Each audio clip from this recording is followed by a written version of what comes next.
This is County Committee 101. So, first thing you might notice is we have some information about how to contact the county party. We're on Facebook, facebook.com/ManhattanDems, and we're on Twitter, twitter.com/ManhattanDems. You can also email us at manhattandems@gmail.com. Again, manhattandems@gmail.com. So that's a little housekeeping. Now let's get into the good stuff. All right, we're going to deal first with the general party structure. This pertains to all parties, but obviously we're talking about the Democratic Party. So the Democratic Party is broken into 3 levels: a national level, a state level, and a county level. Obviously, we are the county level. At every level of this organization, there are elected representatives of Democratic voters who sit on governing committees. Again, national, state, and county. We are the elected county committee, which governs the county party. Now, within the county committee, there are a few levels as well. We have the county party, which oversees all of Manhattan. So in New York, we call them boroughs, but every borough is a county. So we are New York County. Underneath the county as a whole, the party is divided up by assembly district. So, for every assembly district, you have parts. You have anywhere between 1 and 6 parts. Most, I guess, have between 2 and 4. Your assembly district has a number, 66, 72, what have you. The parts are lettered, A, B, C, D, and so on. So if you're looking at the slides, we have an example here of an assembly district. Your assembly districts are broken into parts, which are lettered. Within the assembly districts, you have election districts. Now, every county committee member here represents an election district. The assembly district parts are represented by district leaders. So, if you imagine the smallest to the largest, you have a very small area, the election district. It's maybe 3 or 4 square blocks of Manhattan. Each one has a county committee member. Not all of these seats are filled, and we're going to be dealing with vacancies tonight. But each one of you represents an election district. Each one of you also is inside of an assembly district part and is meant to work with the district leader of your part. And those district leaders also have Democratic clubs, right? So if you have not found your Democratic club, I urge you to do so, because it's their job to engage people in the Democratic Party and provide guidance for new county committee members. Okay, pressing on. Aside from the assembly district and the assembly district parts and the election districts, you might also hear about county committee divisions. Now, divisions are just entire assembly districts. So we talk about a divisional meeting, and every division is meant to meet within 30 days of this organizing meeting. When we talk about divisional meetings, we're talking about a meeting of all of the county committee members and district leaders of a single assembly district. Again, you have a much more local organization, which is your Democratic club, which is your assembly district part, and then you have your division, which is all of your assembly district coming together. All right, let's talk about the county committee structure next. This thing looks a little complicated if you're looking at the slides, but we're going to go through it, it's not so bad. At the very base, you have the party voters. That's every registered Democrat in New York. They all get to vote in the primaries, and the primaries is where we elect our leadership. Or rather, sorry, the primaries is where we elect our county committee and district leaders.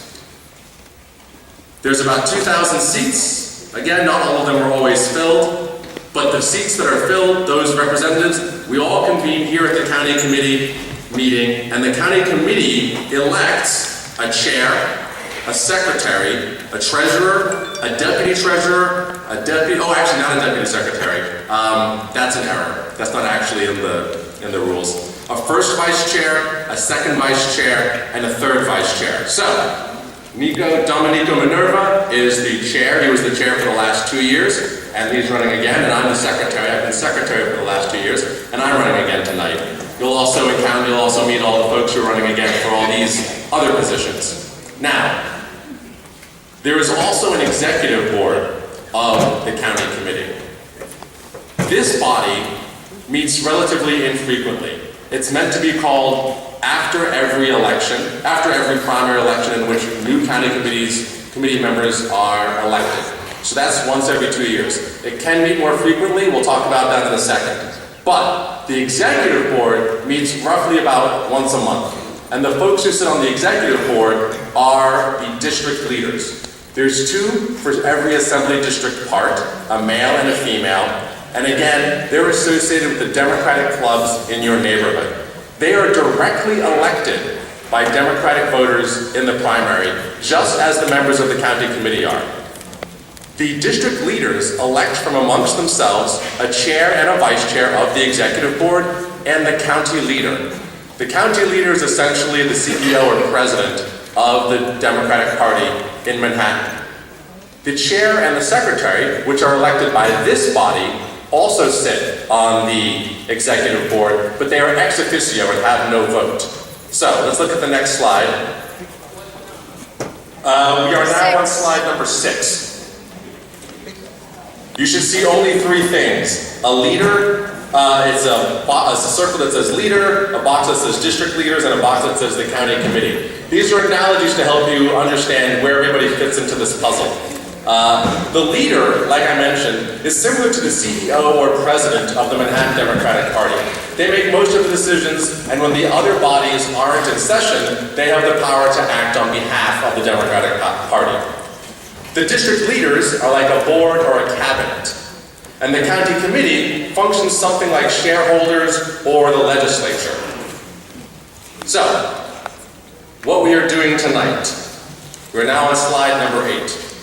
The first thing we'll be doing is electing the leadership of the county committee. That's the chair, the secretary, the treasurer, the deputy treasurer, the first vice chair, second vice chair, and third vice chair. And again, they will be elected by this body. Next slide. That is not to be confused with the executive board.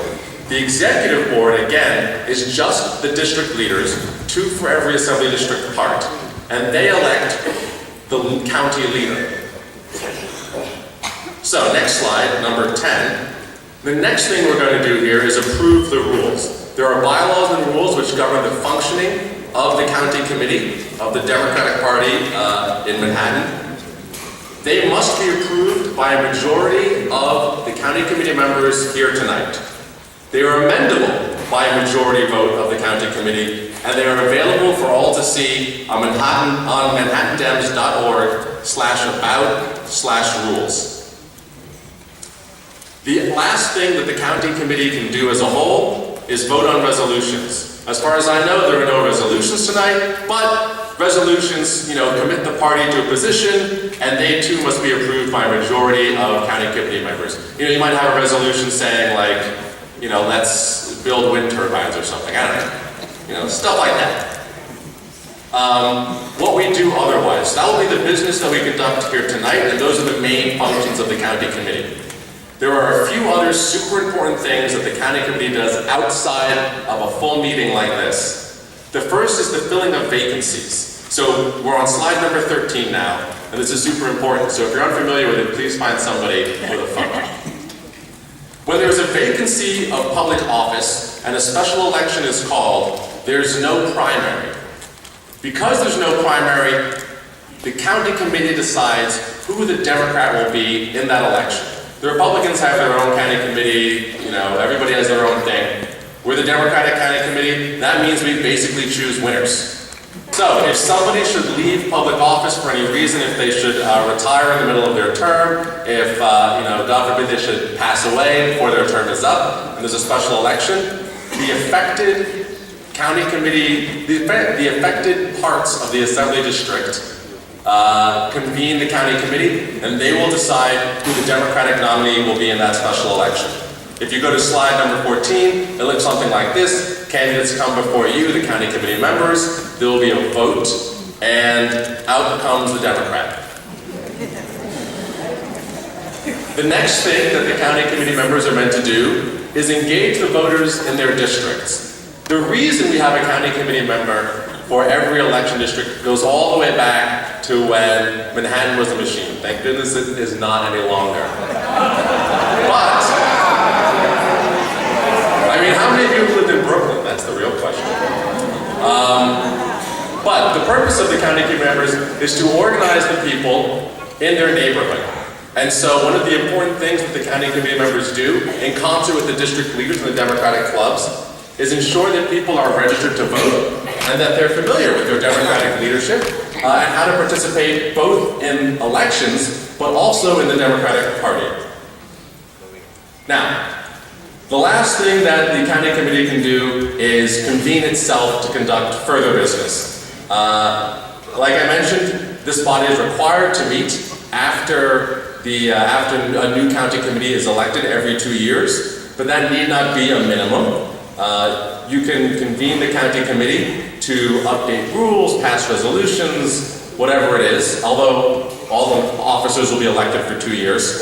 And the committee can be convened by a couple of mechanisms. The first is through a resolution at this meeting. So essentially this body could decide, hey, we want to meet in whatever, some number of months, and we're going to vote on that and do it. The next is for the chair, somebody like Nico, or the county leader, who is currently former assembly member Keith Wright, to decide to convene the county committee. And the last method is a petition signed by 750 members of this body with a specific spread throughout the assembly districts. Now that's all defined in the rules, which again are online for everyone to see at manhattandems.org/about/rules. Now, the last slide on this wonderful presentation is simply a sign-up form. For those of you who are elected, we probably don't have your email addresses. Even if you were appointed, we might not have it.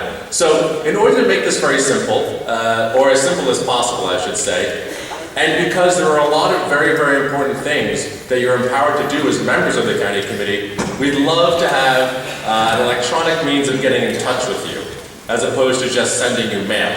So, if you're interested and you happen to have a cell phone with you, you can text the word GO, that's just G-O, to the following number. And I'll repeat it several times, don't worry. 831-704-8772. If you do that, you'll get 2 text messages back. The first one will ask you for your name, and the second one will ask you for your email address. Once you've sent that in, we'll be able to contact you by mobile phone or by email address, and we'll pair up your name that you send us with your election district so that we can have good coverage of the county committee and transparency with the workings of the committee. That number again, for those who are interested, 831-704-8772, and you text the word GO. Again, that's 831-704-8772, and you text the word GO.